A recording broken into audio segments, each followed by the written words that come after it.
Hello. Hi. And welcome to Neighborhood Unitarian Universalist Church here in Pasadena. Welcome to all members, friends, and guests here in person and virtually. Neighborhood Church creates and grows an inclusive community of faith connected by love, spirit, and service.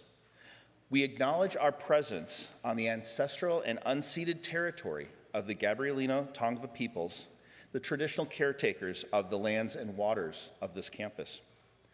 With respect to the rights and wisdom of Indigenous people, we acknowledge our harmful colonial histories and are committed to decolonizing our own practices, to learning new ways of being in community, to being in good relationship with the Indigenous people of this land and with the land itself. My name is James Coombs, and I am a member of your Board of Trustees. Today's service is led by our interim minister, Reverend Dr. Teresa Cooley, with music by Dr. Zenaida Robles, Wells Lang, Miriam Adhanom, and our neighborhood church choir, and our youth chorus. Yes. Please take a moment to silence your devices as we begin our service. And thank you for joining us as we continue to prioritize connection over perfection in this hybrid service, which is streamed and recorded on YouTube. Based on guidance from our COVID safety team, masks are recommended, though optional, for congregants inside and are optional outside. Families with young children are welcome here in the sanctuary, in the narthex, or in our new family lounge located in the living room of Neighborhood House, where the service is streamed live on a big screen. The lounge is staffed by a host to help you feel at home. And I have a few announcements for you. First, cottage meetings are currently taking place. These meetings allow our members to meet with representatives from the search committee in preparation for seeking out a new minister. You can join a meeting which aligns with your interests and affiliations at Neighborhood Church. I'm actually meeting with, I believe it's the Neighborhood People of Color group this afternoon after church. There are a number of ways to continue church activities, after the service when today is over, including pastries with pagans on campus, or either the Shakespeare Club or Black Lives of Unitarian Universalism at 1 o'clock today. More information can be found in the newsletter about those. And this spring, our congregation will be voting on a senior minister, and if this is news to you, okay. So please take some time to confirm that you are a registered member of the church. That way we can count your vote. If you received a pledge letter update, you're counted, you're good. But if you didn't or are unsure of your status, please contact either Ginger Fury for membership questions or Elizabeth Campo for pledge questions. They will be happy to assist you. And our order of services mentioned and more extensive announcements are more available in the link in the Sunday email, posted in the narthex, or through the QR code on the back of your hymnal. You can always get more information on these and many more activities at the welcome table outside. And again, welcome to Neighborhood Church, whoever you are and wherever you are on your spiritual journey. Welcome to this inclusive faith community connected by love, spirit, and service.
Thank you so much. That was terrific.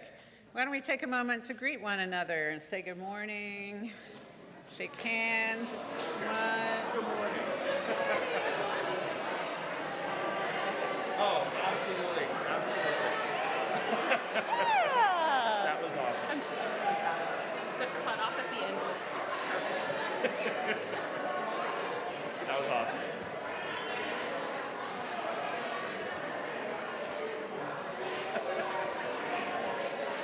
Oh, I love it.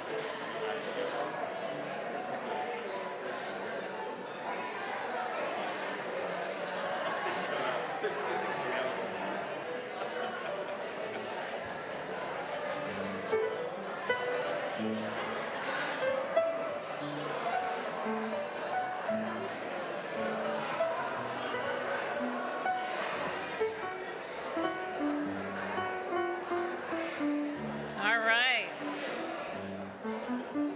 I know, it's wonderful to be back together, isn't it?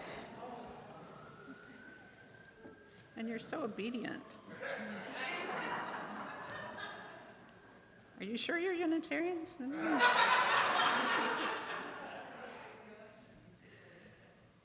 Let us prepare our hearts for worship. There is a quiet courage in the choice to be present in this new day, to live for this hour, this moment, and to believe in its possibility, to release the regrets, to stop the spinning stories of what was and is no longer, to accept this gift, to believe that we are worthy still of happiness, of ease, of delight and hope, to believe we have all we need to heal already, and to receive this wholeness with ready hearts and open hands, saying only thank you.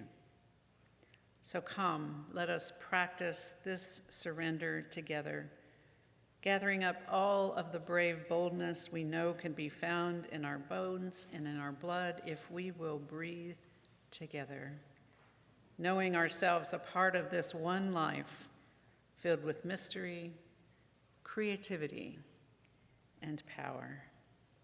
Come, let us worship.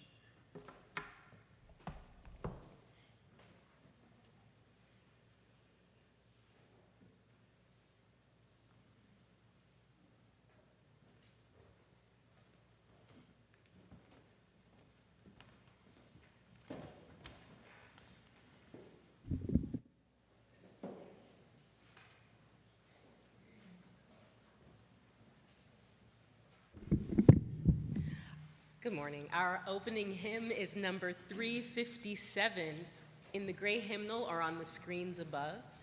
Please rise in body or in spirit and join us in singing Bright Morning Stars. We'll sing all 5 verses, and with each verse we'll alternate between a loud one and then a softer one and a louder one, etc. Let's sing Bright Morning Stars.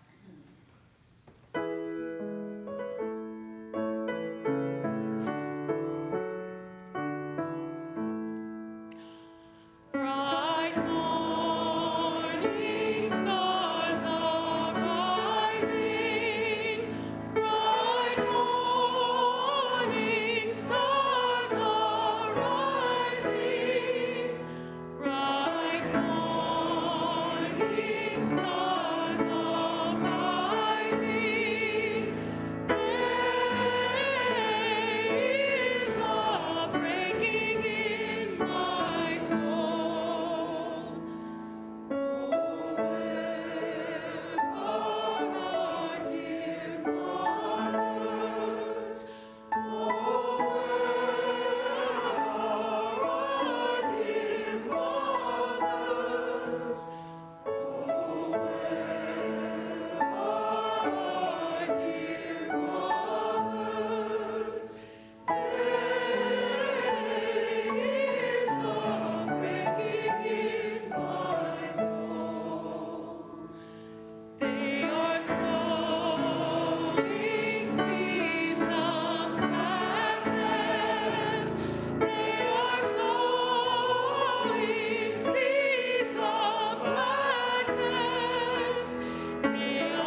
Good morning.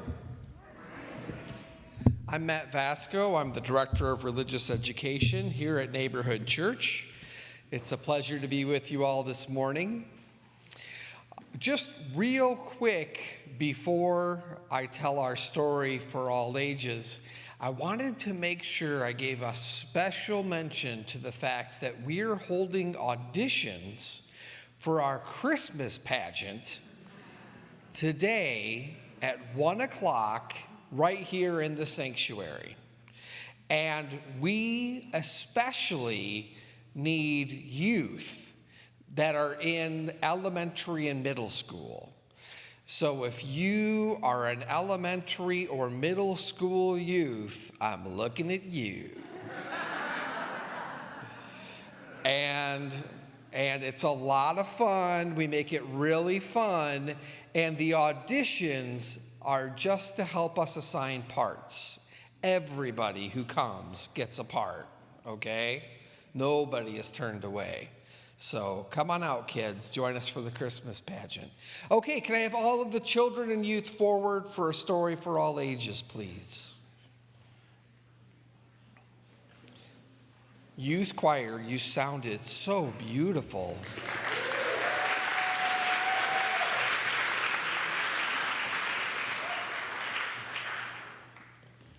So thank you all for coming up. Hi, Ernie.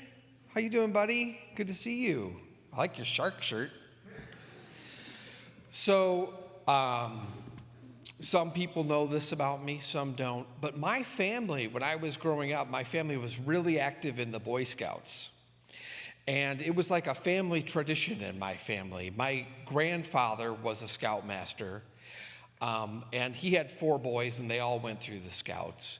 And my uncle was a scoutmaster at one point. My dad was scoutmaster at one point. And my brother and I were both involved in the Scouts. And my brother and I are both Eagle Scouts, actually, which means we did a whole bunch of stuff and earned a lot of merit badges. So when I was in middle school and high school, it was my lifeline. I lived for the Scouts. I loved scouting. It was my jam, man. And twice I got to go out to New Mexico by train on Amtrak. We rode out to New Mexico and went backpacking in the mountains for 10 days.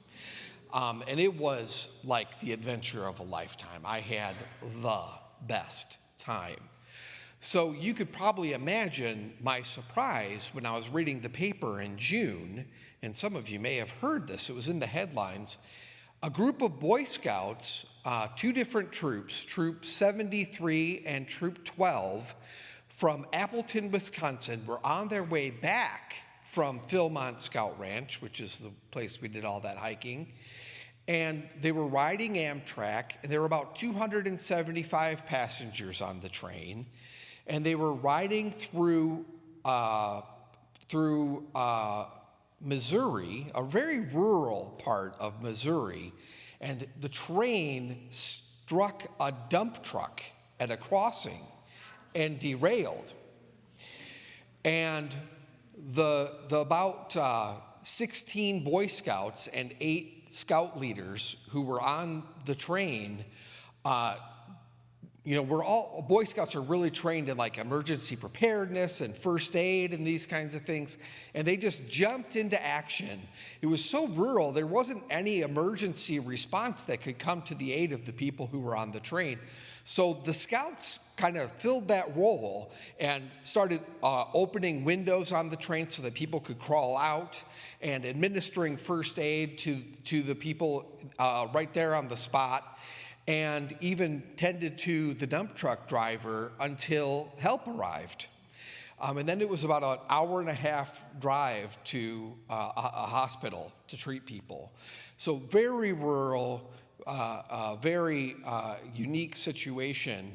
And my uncles and dad and brother and I were all like exchanging texts and stuff about this, like, wow, this is the same train we rode on and all this stuff. So this week, Teresa asked me if I could share a story of heroism, and immediately that story came to mind for me because I was so proud of those scouts, fellow scouts. Now they're called scouts. See, when I was a kid, they were called Boy Scouts. But now the Scouts, Scouting BSA, welcomes girls in as well, people of all genders in, which is just wonderful. And yeah, we can give a round of applause for that, sure.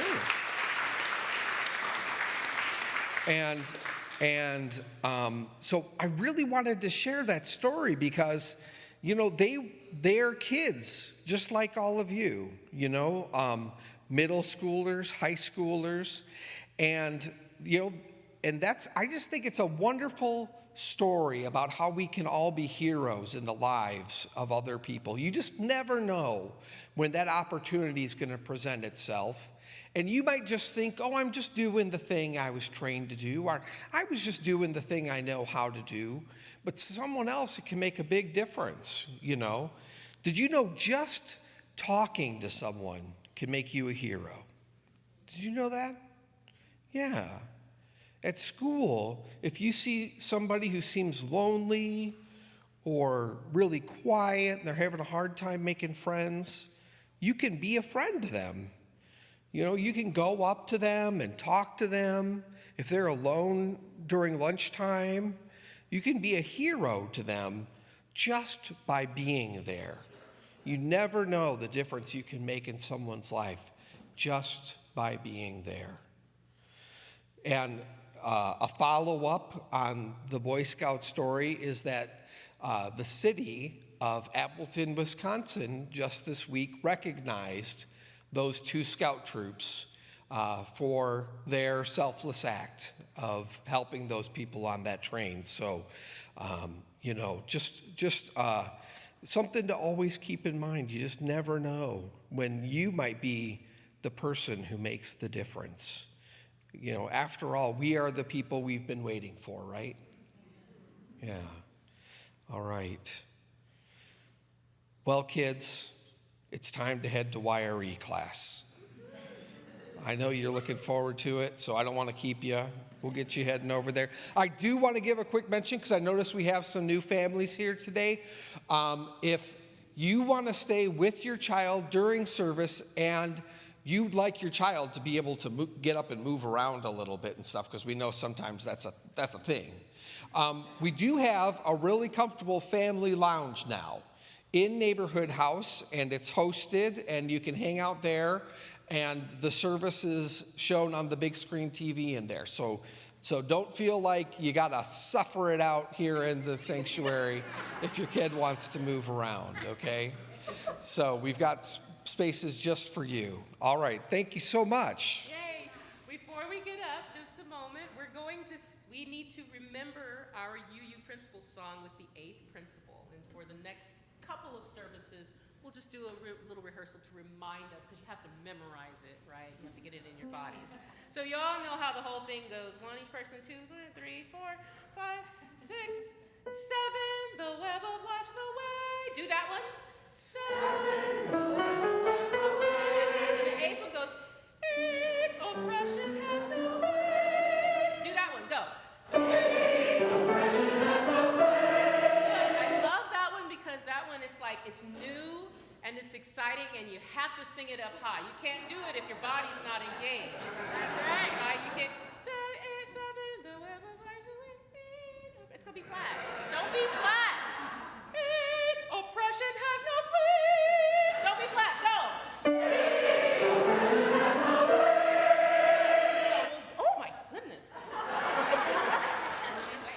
So we're going to sing the song twice. The first time, our young people will join us, and on the second time, we will create our bridges and release them to YR. Okay? Let's begin. You can stand so you can get your bodies up underneath you. We're going to stand and sing this together, right where you are. Here we go. Go. One of these words is worthwhile. 2, be kind in all you do. 3, we help each other learn. 4, and search for what is true. 5, all people have a say. 6, work for a peaceful world. 7, the web of life's away. 8,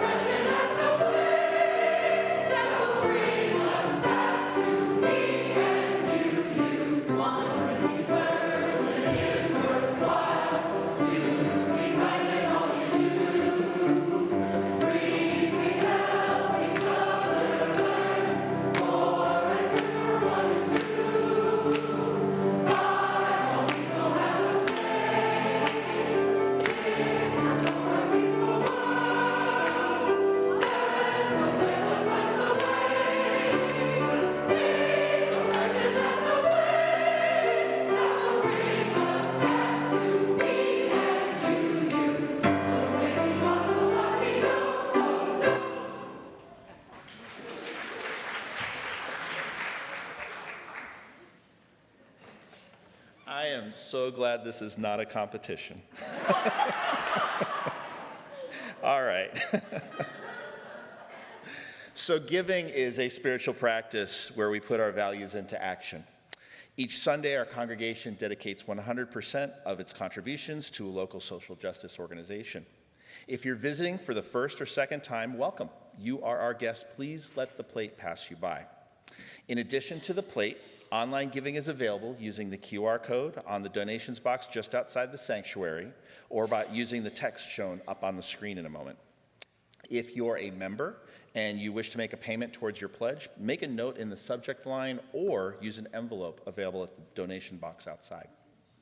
All recipients are identified by church all recipients are identified by church member. To recommend an organization, fill out the application on the church website or ask a board member to connect you with the Share the Plate committee.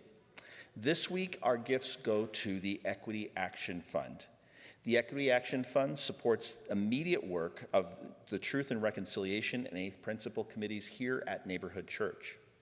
Thanks to generous contributions, we already have matching grants to fund an art installation commemorating our Truth and Reconciliation process here. Additional funds are needed to expand that installation from the dining room here into the sanctuary. In addition, the funds will support activities identified by our congregation to live into our eighth principles. The work of the Truth and Reconciliation process has demonstrated that we are willing to question our past where it should rightfully be questioned and engage in meaningful dialogue so we all have a shared understanding of our past. And the eighth principle is our commitment to inclusion, anti-racism, and continuing to strive to be a welcoming community into the future. The funds raised for these installations will provide us with a visual representation of our commitment to this important work and who we are as a community. I am both proud and grateful of what we have accomplished, and I'm also excited to see about what the future holds.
I invite you into the spirit of prayer for which we have already been well prepared. Thank you.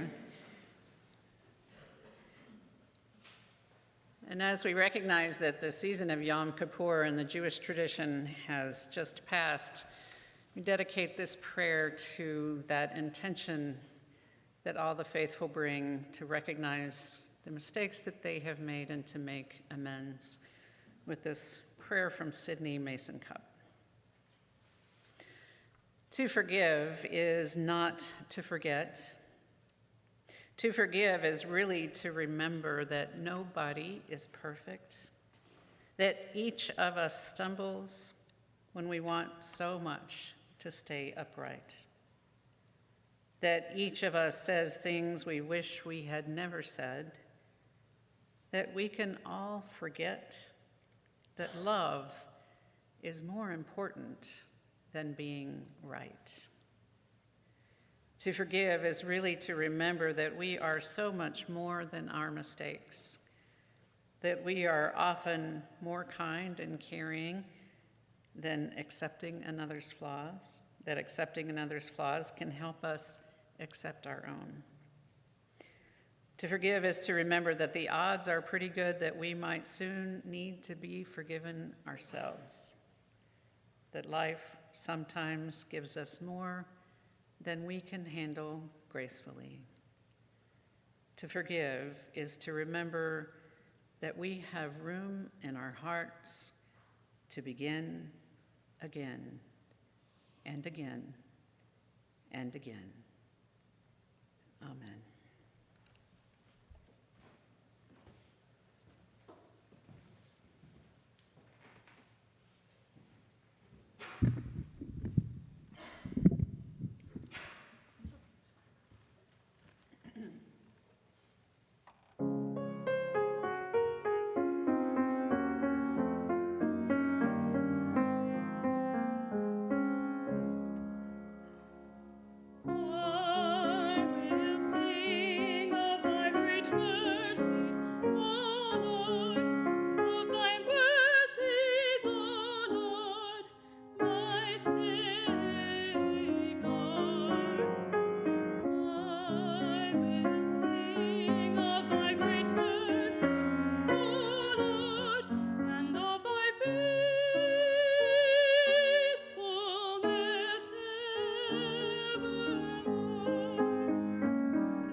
Miriam is new to our music staff this fall, so we're very, very happy to have her with us.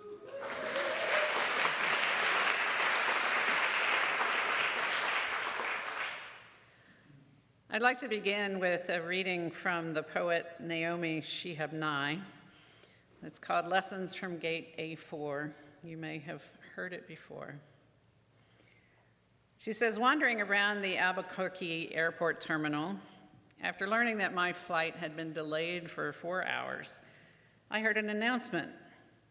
If anyone in the vicinity of gate A4 understands any Arabic, please come to the gate immediately. Well, one pauses these days.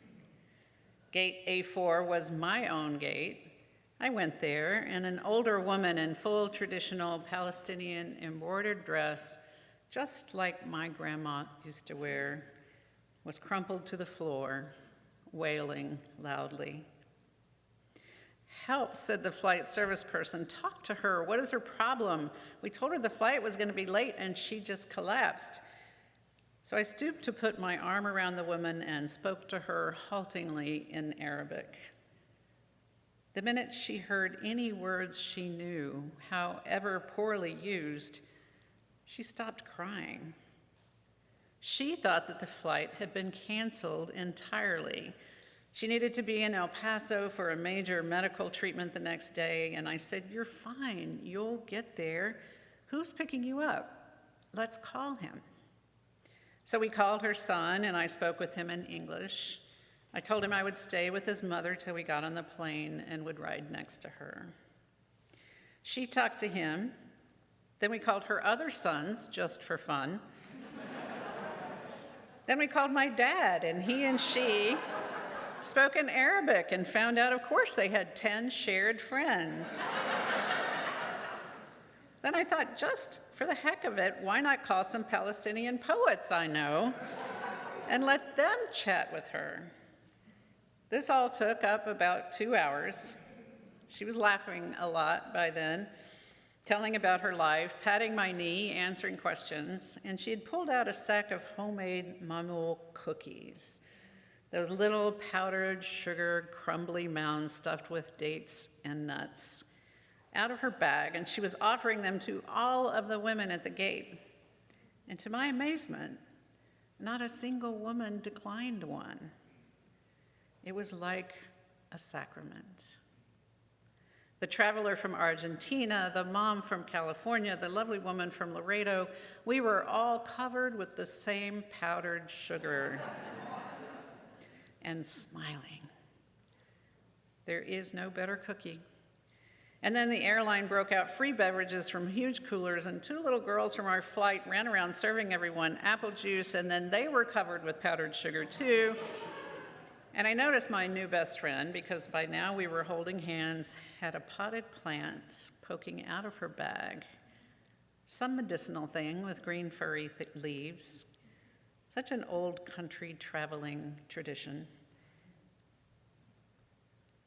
And I thought, I always carry a plant.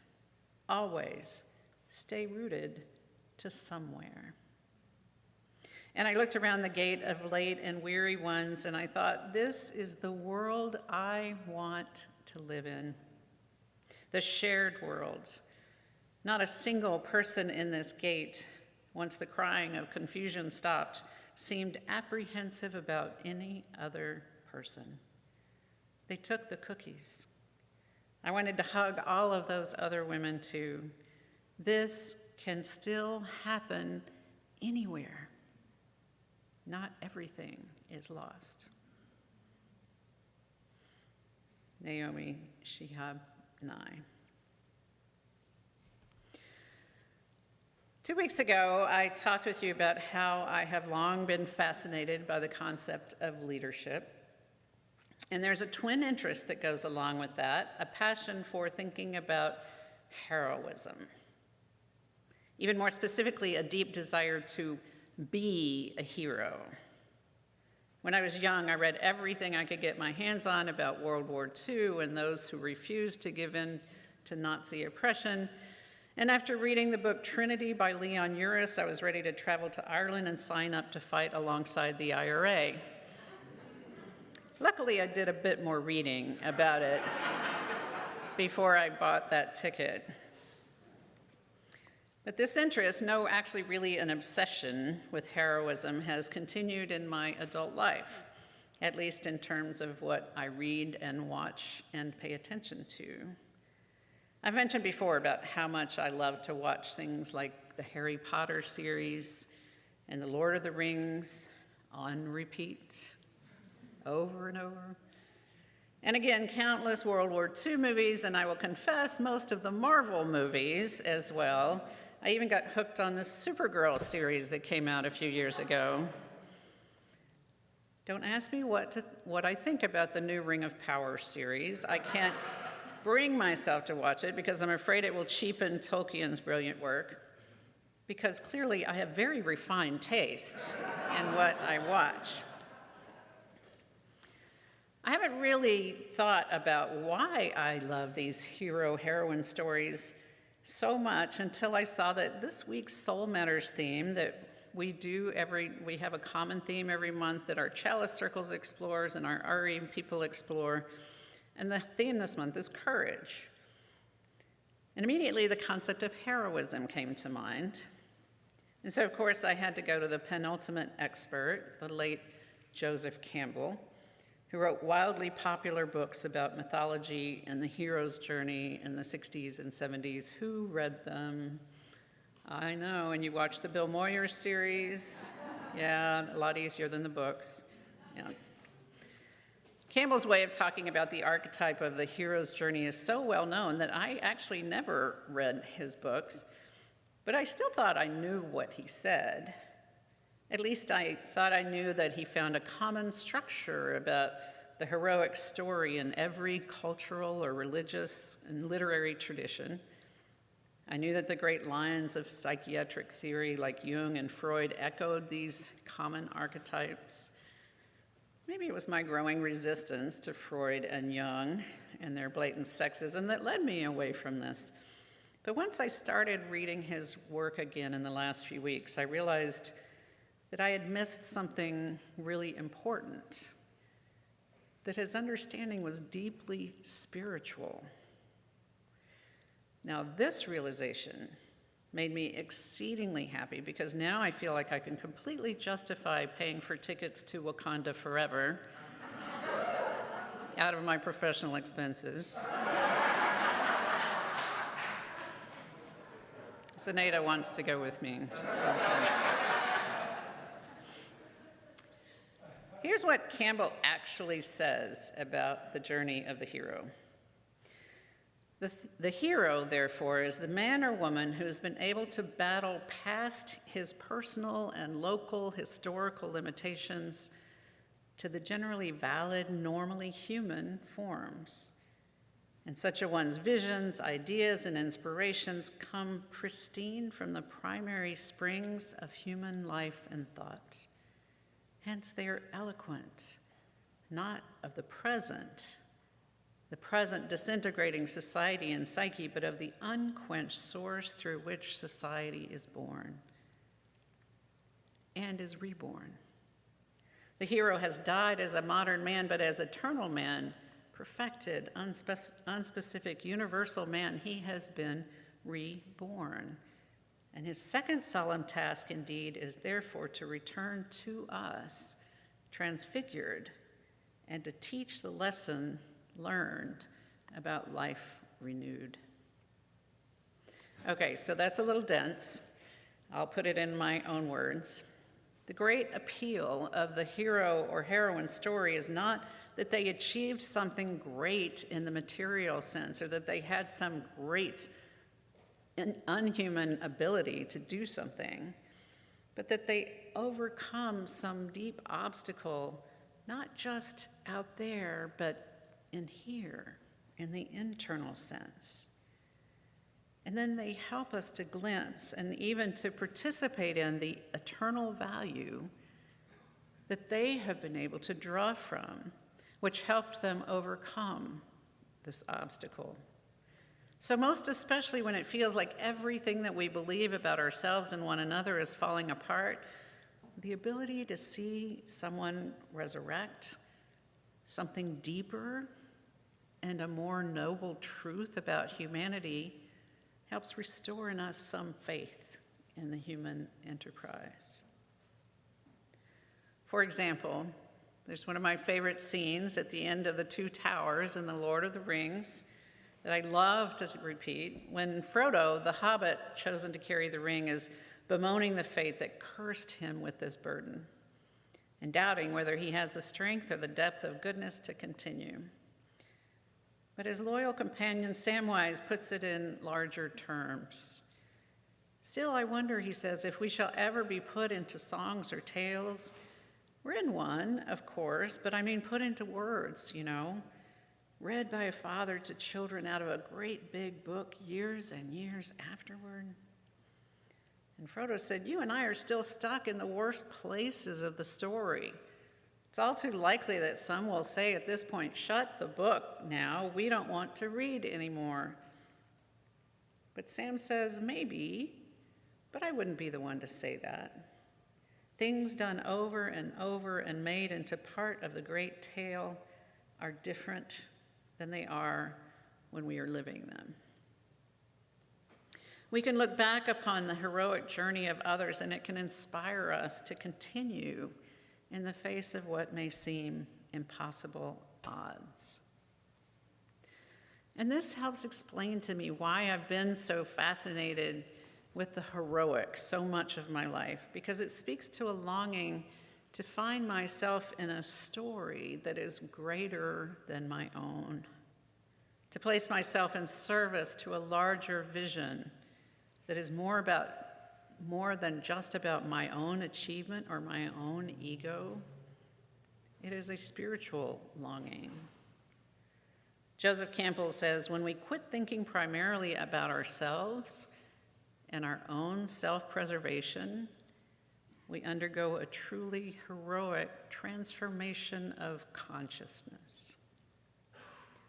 Just as I have changed the way in which I understand leadership, not as something an exemplary person does alone, but instead a belief in a shared leadership enterprise. Heroism in this light takes on a new cast. While the great mythical stories or even the Hollywood versions may tell of great changes being wrought upon the world, perhaps there is a kind of everyday heroism that we can all participate in, such as Matt told us so beautifully. Which leads me back to that wonderful story of Naomi Shihab Nye. To me, this is a story of heroism, because it's not just an example of helping someone out. It's a story of overcoming that internal resistance to getting involved in something that might usually, as she says, give us pause in today's world. Through these simple acts of common connection, she awakens in others present and within those of us who read the story, a belief in the possibility of a world in which differences matter less than our common humanity. This is not the heroism of leaping tall buildings. It's the everyday heroism of overcoming fear and doubt and reaching within ourselves to find the values that we so desperately need right now and to place them in service of others. And as we emerge from this time when connecting with others, especially those different from ourselves, feels unsafe and frightening, I feel that we must reconnect with this call to be everyday heroes. For how will we ever get to a place where we can once again believe in the values of a common human society that transcends difference if we cannot summon the courage it takes to offer love, even when it is difficult? We can return again to the wisdom of Samwise Gamgee. It's like those old stories you didn't want to know the end of because you didn't believe it could come out all right. You want to shut the book and stop the tale because it was too scary. But he says, I've realized that those folks in those stories, even if they saw themselves as small, learned that they could do something, even if they didn't understand what it was at the time. Those folks understood something, that there is good in this world and it is worth fighting for. I hope that what you find in this community is just this kind of courage, the spiritual affirmation that goodness does exist, and we can uphold a vision of the world as we want it to be and work to make it so. Amen.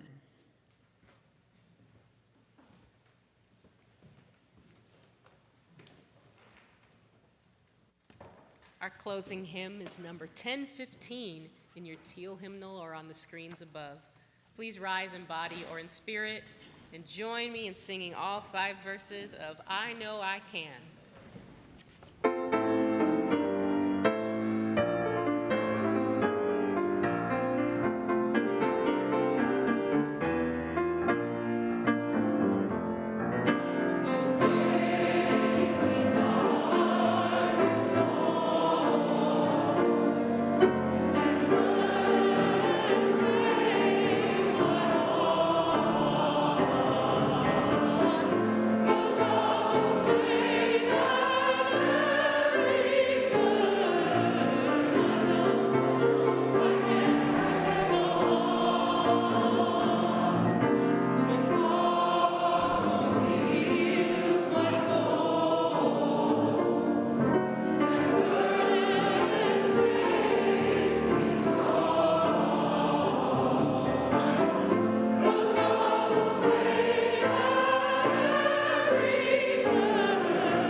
From the poet Padraig Otwama.